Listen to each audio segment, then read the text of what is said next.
بسم اللہ الرحمن الرحیم۔ السلام علیکم۔ آج کا قرآن مجید کا منتخب حصہ سورہ بقرہ کی آیت نمبر 252 سے شروع ہوتا ہے۔ اعوذ باللہ من الشیطان الرجیم، بسم اللہ الرحمن الرحیم۔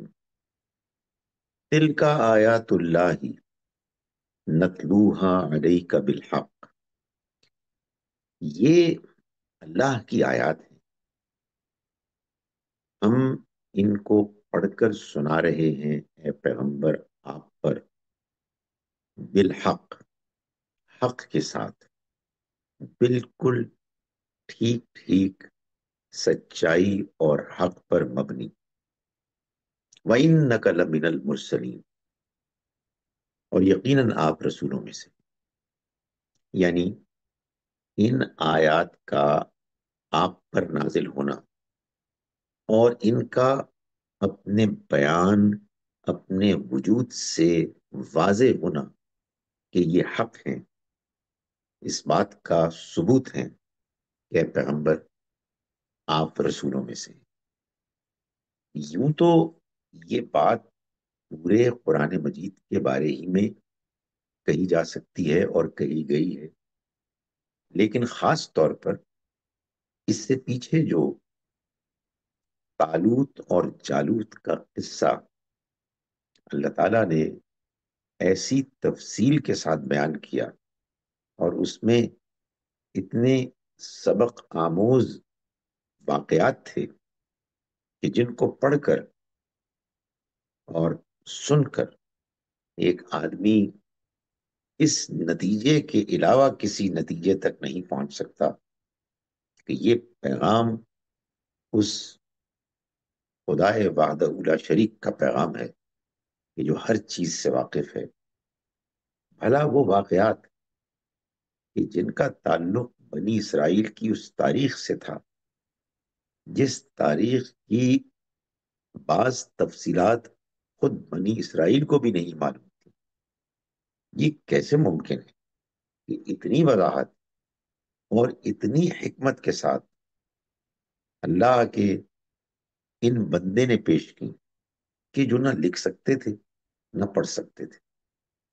تو یقیناً یہ آیات اور ان کے ساتھ ہی قرآن کے اور دوسرے مقامات اس بات کا ثبوت ہیں کہ آپ اللہ کے پیغمبر ہیں۔ آپ اللہ کے پیغمبر ہیں تو پھر آخر یہ کیوں ہوا کہ وہ لوگ کہ جو پیغمبروں کو بظاہر مانتے چلے آ رہے تھے، جن کو اللہ تعالیٰ نے اس سے پہلے کتابیں دی تھی اور جن کے بارے میں قرآن یہ کہہ رہا ہے کہ ان کی کتابوں میں بھی اور ان کے پیغمبروں نے بھی ان کو ایک آنے والے پیغمبر کی پیشنگوئی کی تھی اور ان کو پابند کیا تھا کہ وہ ان کو مانے، آخر یہ کیوں نہیں مان رہے؟ تو اللہ تعالیٰ نے اگلی آیت میں اس بات کو واضح فرمایا ہے کہ ایسا کیوں ہوا۔ فرمایا تلک الرسل فضلنا بعضهم علی بعض، یہ رسول جو ان سے پہلے گزرے، ہم نے فضیلت دی ان میں بعضوں کو بعض دوسروں پر۔ اور یہ بات واضح ہے کہ بعض معاملات میں سارے اللہ کے پیغمبر تھے، لیکن اللہ تعالیٰ نے اپنی حکمت کے ساتھ، جو ظاہر ہے کہ بہت سے اس کے ایسے پہلو ہیں کہ جن کو ہم نہیں جان سکتے، لیکن بہرحال اس نے انسانوں کی آزمائش کے لیے ایسا کیا کہ اس نے اپنے پیغمبروں میں سے بعضوں کو بعضوں پر بعض معاملات میں فضیلت دی۔ منہم من کلم اللہ، اب اس میں اللہ نے ایک مثال بیان فرمائی کہ ان میں سے وہ بھی تھے کہ جنہوں نے اللہ سے کلام کیا، یعنی براہ راست کلام کیا، جیسا کہ موسیٰ علیہ السلام نے۔ قرآن مجید نے بتایا کہ وَكَلَّمَ اللَّهُ مُوسَىٰ تَكْلِيمًا، اللہ نے موسیٰ سے کلام کیا روبرو، جیسے کہ کلام کیا جاتا ہے۔ اس کی تفصیل کیا ہے، اس کی حقیقت کیا ہے، اس کی نوعیت کیا تھی، یہ ہم نہیں جان سکتے. لیکن بہرحال وہ ایک کلام تھا جو محض وحی نہیں تھی. یہ موسیٰ علیہ السلام کے لیے ایک بہت بڑی فضیلت کا ذریعہ بن گئی. یعنی یہ حقیقت. ورفع بعضهم درجات، اور اس نے اسی طرح سے بعض ان میں سے رسولوں کو بلندی دی درجات میں. وآتینا عیسی ابن مریم البینات، ایک دوسری مثال یہ دی اور ہم نے دی عیسیٰ مریم کے بیٹے کو واضح نشانی، معجزات، کہ جو اپنے وجود میں اتنے واضح تھے کہ ان کا انکار کرنا ممکن نہیں تھا. وَأَيَّدْنَاهُ بِرُوحِ الْقُدُسِ، اور ہم نے ان کی تائید کی روح القدس یعنی جبرائیل علیہ السلام سے. یہ دو مثالیں اللہ تعالیٰ نے خاص طور پر اس لیے دی کہ ان دو جلیل القدر پیغمبروں کے ماننے والوں نے نبی اکرم صلی اللہ علیہ وسلم کا انکار کیا. سب نے نہیں، بعض لوگ ایمان لائے لیکن بہت سے منکر ہو گئے. وہ کہ جو پیغمبروں کے ماننے والے تھے اور جن کو پابند کیا گیا تھا کہ وہ بعد میں آنے والے پیغمبر پر ایمان لائیں. فرمایا وَلَوْ شَاءَ اللَّهُ مَا اقْتَتَلَ الَّذِينَ مِن بَعْدِهِم مِّن بَعْدِ مَا جَاءَتْهُمُ الْبَيِّنَاتُ، اور اگر اللہ چاہتا تو نہ لڑتے وہ لوگ کہ جو ان کے بعد آئے، یعنی ان پیغمبروں کے بعد آئے. من بعد ما جاءتهم البینات، اس کے باوجود کہ ان کے پاس واضح نشانیاں آ گئیں. ولیکن اختلفوا، مگر انہوں نے اختلاف کیا. ومنہم من آمن، تو ان میں سے وہ بھی تھے کہ جو ایمان لائے. ومنہم من کفر، اور ان میں وہ بھی تھے جنہوں نے انکار کیا. اللہ تعالیٰ یہ بات واضح فرما رہے ہیں کہ ان پیغمبروں کے ماننے والوں کے ساتھ یہ واقعہ ہو گیا کہ اللہ نے ان کو آزمانے کے لیے بعض پیغمبروں کو بعض دوسروں پر بعض معاملات میں فضیلت دی. موسیٰ علیہ السلام کو اللہ تعالیٰ نے شرف کلام بخشا، ان کے ساتھ اللہ نے خاص طریقے سے خصوصی کلام کیا. عیسیٰ علیہ السلام کو اللہ تعالیٰ نے غیر معمولی معجزے دیے. ان دونوں پیغمبروں کے ماننے والوں نے اپنے اپنے پیغمبر پر ایمان لانے کے بعد ان کے ان فضیلت کے پہلوؤں کی وجہ سے ان کے بارے میں اتنا زیادہ مبالغہ آرائی کرنی شروع کر دی، ان کے ساتھ عقیدت میں اتنے آگے بڑھ گئے کہ پھر کسی اور کو ماننے کے لیے ان کی طبیعت آمادہ نہیں. چنانچہ جنہوں نے موسیٰ علیہ السلام پر ایمان لانے کے بعد ان کے اس فضیلت کے پہلو کی وجہ سے ان کو وہ حیثیت دے دی کہ جس کے بعد وہ کسی اور کو اس حیثیت میں دیکھنا نہیں چاہتے تھے. ان کے اندر اس قدر تعصب پیدا ہو گیا، وہ اپنے پیغمبر کے ساتھ اتنے زیادہ آگے بڑھ کر جذباتی طور پر وابستہ ہو گئے کہ انہوں نے پھر اس کے بعد کسی بعد میں آنے والے عیسیٰ ابن مریم کو ماننے سے انکار کر دیا.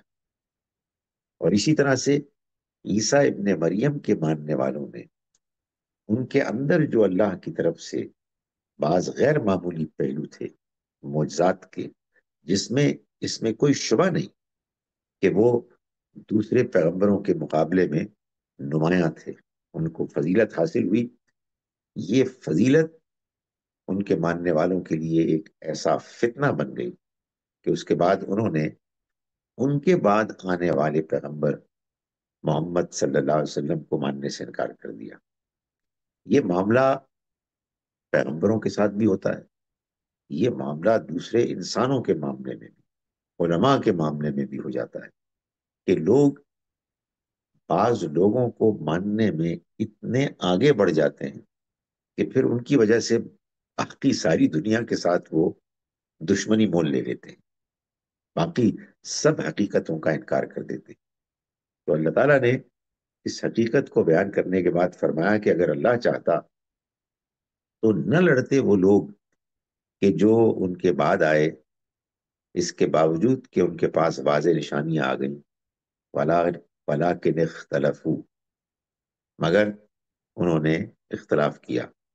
فمنہم من آمنا، تو ان میں سے وہ بھی ہیں جو ایمان لائے، یعنی جنہوں نے ان تمام رکاوٹوں کے باوجود، آزمائشوں کے باوجود حقیقت کو جاننے کی کوشش کی، اور وہ مبالغہ آرائی ایگزیجریشن میں مبتلا نہیں ہوئے، بلکہ جب بھی ان کے سامنے حق آیا انہوں نے اپنے آپ کو اس کے آگے جھکا دیا، تو وہ ایمان لائے۔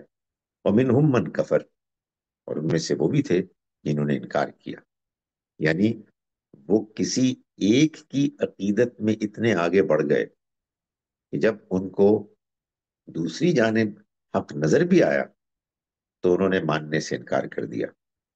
فرمایا ولو شاء اللہ، اور اگر اللہ چاہتا مقتتلوا، تو وہ نہ لڑتے، یعنی اللہ تعالیٰ پھر ان کو امتحان میں مبتلا ہی نہ کرتا۔ اگر امتحان میں مبتلا نہ کرتا تو پھر اس دنیا کی زندگی کا مقصد کیا تھا؟ یہ دنیا کی زندگی تو ہے ہی اسی لیے کہ اللہ تعالیٰ آزمانا چاہتا ہے اور دیکھنا چاہتا ہے کہ کون لوگ ہیں کہ جو حق کے سچے طالب ہیں، اور وہ کون لوگ ہیں کہ جو حق کے راستے میں آزمائشیں ہیں ان میں الجھ کے رہ جاتے ہیں اور حقیقت کو دیکھنے سے انکار کر دیتے۔ فرمایا وَلَٰكِنَّ اللَّهَ يَفْعَلُ مَا يُرِيدُ، اللہ چاہتا تو ایسا نہ کرتا، وہ آپس میں اختلاف نہ کرتے، وہ آپس میں نہ لڑتے، مگر اللہ کرتا ہے جو چاہتا ہے۔ یعنی مطلب یہ ہے کہ اللہ نے یہ طے کیا کہ وہ انسانوں کو اس آزمائش میں ڈالے گا، اس نے ان کو اس آزمائش میں ڈالا، اور اس کے بعد اب وہ اس کا نتیجہ آخرت میں برپا کرے گا، ایسے کہ جو ایمان لائے، جنہوں نے حق کو مانا، خواہ وہ کہیں سے بھی ان کو نظر آیا، تو وہ کامیاب ہوں گے، اور جنہوں نے حق کا انکار کیا اپنے جذباتی اٹیچمنٹس کی وجہ سے، تو وہ اللہ کے ہاں سزا پائیں گے۔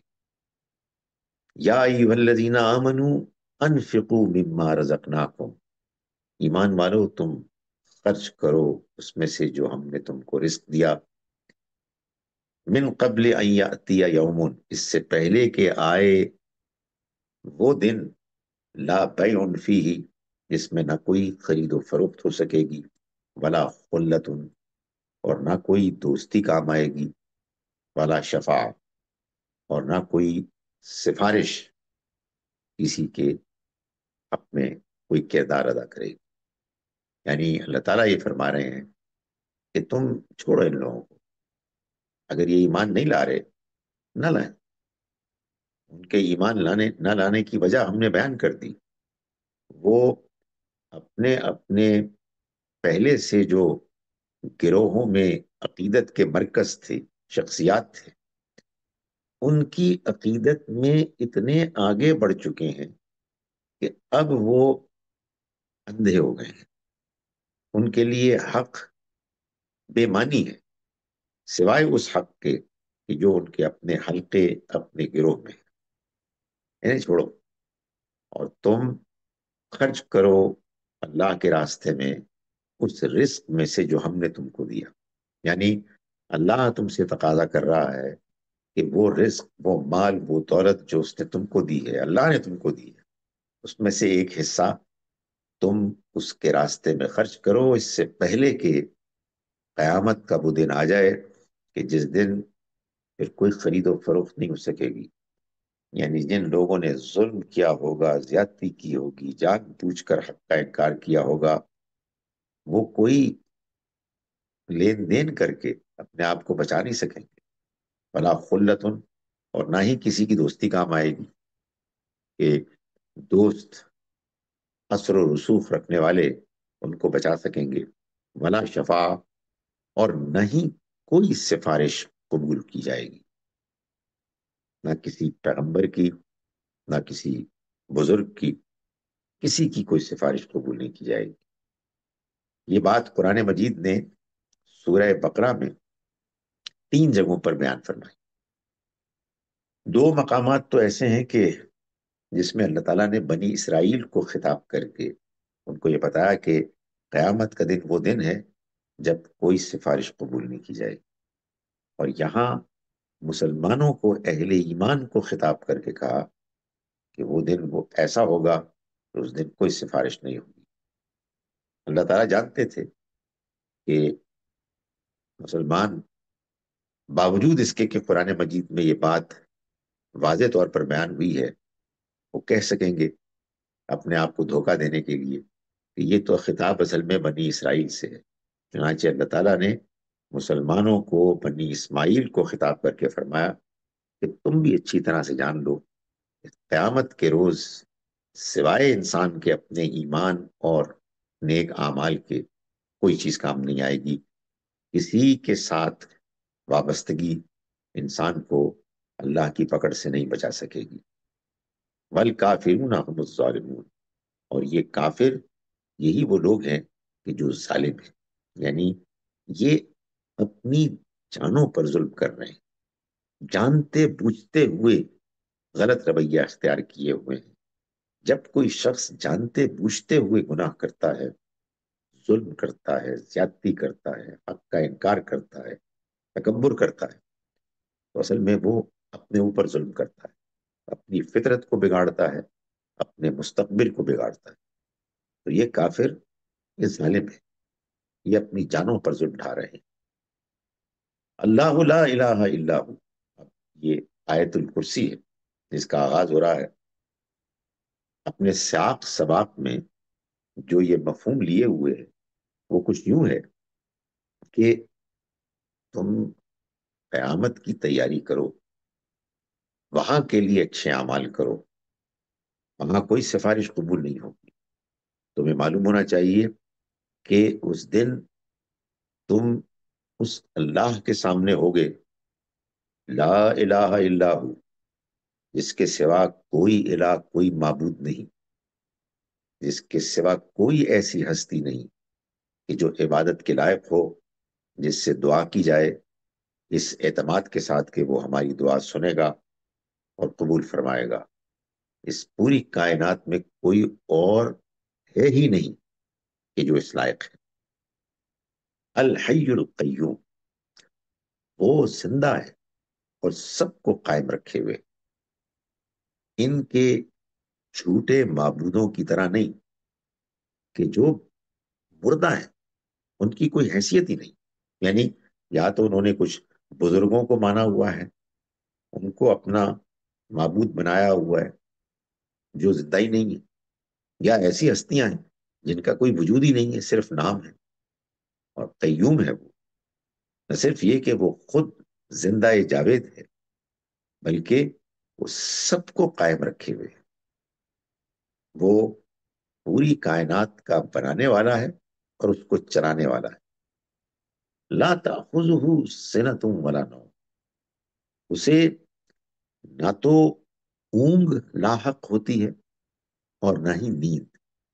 یعنی اس کا کوئی امکان نہیں ہے کہ وہ اس کائنات کو جب سنبھالتا ہے، اس کی نگرانی کرتا ہے، تو اس میں ذرا سی بھی چوک ہو، اسے نیند تو دور کی بات ہے، اونگ بھی نہیں آتی.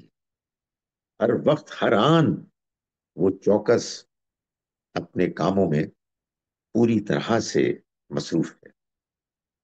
فرمایا کہ لہو ما فی السماوات و ما فی الارض، آسمانوں اور زمین میں جو کچھ ہے سب کچھ اس کا ہے. یعنی اسی نے اس کو بنایا ہے، وہی اس کا مالک ہے، اس میں سے کوئی چیز کسی کی نہیں ہے سوائے اس کے۔ من ذا الذی یشفع عنده الا باذنہ، کون ہے کہ جو سفارش کر سکے اس کے ہاں سوائے اس کی مرضی کے؟ یہ اس کی مرضی کی سفارش قرآن مجید کی اپنی وضاحت سے معلوم ہوتا ہے۔ وہ سفارش ہوگی کہ جو اللہ تعالیٰ خود سے اجازت دے کے، جیسا کہ یہاں فرمایا گیا، بعض لوگوں کو کہیں گے کہ جو اپنے ایمان اور اعمال میں کہیں ایسے درمیان کے درجے میں ہوں گے کہ جس میں نہ تو وہ کھل کر واضح طور پر جنتی ہوں گے اور نہ ہی وہ بالکل واضح جہنمی ہوں گے، کہیں مارجن پر ہوں گے، تو اللہ تعالیٰ اپنی رحمت سے ایسے لوگوں کو بھی نجات دے کر جنت کا مستحق بنانے کے لیے اپنے نیک بندوں کو، پیغمبروں کو اور دوسرے اچھے لوگوں کو یہ موقع اور شرف دے گا کہ وہ ان کے لیے سفارش کریں، اور اللہ تعالیٰ ان کی سفارش قبول کر لے، اس لیے کہ یہ فیصلہ تو اللہ ہی کا ہوگا کہ ان کو نجات ملے، یہ کامیاب ہو۔ یہ سفارش وہ سفارش نہیں ہے کہ جس کے نتیجے میں ایک شخص دنیا میں اپنی منمانی کرتا تھا، دوسروں کے ساتھ زیادتی کرتا تھا، اور اللہ کے دین، اس کی حدود کا خیال نہیں رکھتا تھا، لیکن اس پر اور امید تھا کہ اس کی سفارش قبول ہو جائے گی۔ نہیں، یہ سفارش وہ ہے کہ جو اصل میں اوپر والی آیت میں جس سفارش کی نفی کی گئی ہے کہ وہاں کوئی سفارش نہیں ہوگی، یہ وہ سفارش نہیں ہے، بلکہ یہ تو اللہ کی رحمت سے جو درمیان کے لوگ ہیں ان کے لیے اللہ کی طرف سے ایک رحمت کا ظہور ہوگا۔ یعلم ما بین ایدیہم وما خلفہم، وہ خوب جانتا ہے جو کچھ بھی ان کے آگے ہے اور جو کچھ بھی ان کے پیچھے۔ یعنی مطلب یہ ہے کہ آخر کوئی سفارش کر کیسے سکے گا جبکہ سب کچھ تو اس کے علم میں۔ سفارش کرنے والا کسی کو چھڑانے کے لیے کیسے کوئی بات کہہ سکے گا ایسی کہ جس کے نتیجے میں اگر وہ ناکام تھا تو وہ کامیاب ہو جائے، جبکہ اللہ ہے کہ جو سب کچھ جانتا ہے۔ وَلَا يُحِيطُونَ بِشَيْءٍ مِّنْ عِلْمِهِ إِلَّا بِمَا شَاءَ، اور اس کے علم میں سے یہ کسی چیز کا بھی احاطہ نہیں کر سکتے، کسی علم کے حصے کو پا نہیں سکتے، الا بما شاء، سوائے اس کے کہ جو اس نے چاہا۔ وسع کرسیہ السماوات والارض، آسمانوں اور زمین کی کرسی، بادشاہت اس کی ہے، وہ وسیع ہو گئی، اس کی کرسی پھیل گئی، چھا گئی آسمانوں اور زمین پر، یعنی اس کا اقتدار، اس کا کنٹرول ہر چیز پر ہے۔ ولا یعودہ حفظہما، اور ان دونوں کی، آسمانوں اور زمین کی حفاظت اس کو نہیں تھکاتی۔ وہو العلی العظیم، اور وہ بلند ہے، عظمت والا ہے، وہ ایسا ہے کہ جس کی عظمت سوائے خود اس کے اپنے کوئی اور بیان نہیں کر سکتا، ایسے کہ جیسے کہ بیان کرنے کا حق ہے، اور نہ کسی دوسرے کی یہ مجال ہونی چاہیے کہ وہ اپنے طور پر قیاس آرائی کر کے اس کے بارے میں وہ باتیں کہے کہ جو اس کے شایان شان نہیں ہے۔ تو اللہ بلند ہے، عظمت والا ہے۔ لا اکراہ فی الدین، یہ ہے وہ رب جس نے اپنے دین کے بارے میں فیصلہ کیا ہے کہ اس میں کوئی جبر نہیں، یعنی مرضی ہے لوگوں کی، وہ مانے یا نہ مانے۔ یہ دنیا ایک امتحان کی جگہ ہے، اس میں اگر وہ نہیں بھی مانتے تو ان کو ماننے پر مجبور نہیں کیا جائے گا۔ قد تبین الرشد من الغی، ہدایت اور گمراہی اب بالکل الگ ہو گئے۔ اب اللہ نے لوگوں کے لیے ہدایت کا ایسا بندوبست کر دیا ہے کہ اگر کوئی شخص دیانتداری سے ماننا چاہے تو اس کے لیے ماننے کے لیے تمام اسباب تمام دلائل موجود ہیں، لیکن وہ زبردستی کسی سے نہیں منوائے گا. اس نے ہدایت اور گمراہی کو واضح کر دینے کے بعد لوگوں کو آزاد چھوڑ دیا ہے. فَمَن يَكْفُرْ بِالطَّاغُوتِ، تو اب جو طاغوت شیطان کا انکار کرے گا، وَيُؤْمِن بِاللَّهِ، اور اللہ پر ایمان لائے گا، فَقَدِ اسْتَمْسَكَ بِالْعُرْوَةِ الْوُثْقَىٰ، تو اس نے ایک نہایت مضبوط رسی کو پکڑ لیا. لَا انفصام لَهَا، وہ ٹوٹ نہیں سکتی. وَاللَّهُ سَمِيعٌ عَلِيمٌ، اور اللہ سننے والا ہے، جاننے والا ہے. یعنی مطلب یہ ہے کہ اللہ جانتا ہے کہ کون ہے کہ جو طاغوت کا انکار کر کے اللہ پر سچا ایمان لانا چاہتا ہے. تو اللہ تعالیٰ ایسے تمام لوگوں کو جانتا ہے، ان کی دعاؤں کو سنتا ہے. ان کے بارے میں یہ فرمایا کہ اللہ ولی الذین آمنوا، اللہ ولی، مددگار بن جاتا ہے ان لوگوں کا جو ایمان لانا چاہتے ہیں، جن کے اندر سچائی کو جاننے، حق کو تلاش کرنے، پانے کی جستجو تمنا ہے. اللہ ان کا مددگار بن جاتا ہے. یخرجہم من الظلمات الی النور، ان کو وہ نکالتا ہے اندھیروں سے، گمراہی کے اندھیروں سے، الی النور، روشنی، ہدایت، علم کی روشنی کی طرف. والذین کفروا، رہے وہ لوگ کہ جو انکار پر اڑ جاتے ہیں، اولیاءہم الطاغوت، ان کے مددگار شیاطین بن جاتے ہیں. یخرجونہم، وہ نکالتے ہیں ان کو، من النور الی الظلمات، ہدایت کی روشنی سے گمراہی کے اندھیروں کی طرف. یعنی وہ ہدایت جو اللہ نے ہر انسان کو اس کی فطرت میں دی ہوئی ہے، اس سے بھی وہ ان کو نکال کر گمراہی کے اندھیروں کی طرف لے جاتے ہیں. اولئک اصحاب النار، کیونکہ یہ لوگ اپنی مرضی سے ہدایت کو چھوڑ کر گمراہی کی طرف جاتے ہیں، تو یہ لوگ ہیں کہ جو آگ والے ہوں گے. ہم فیہا خالدون، یہ اس میں ہمیشہ رہیں گے.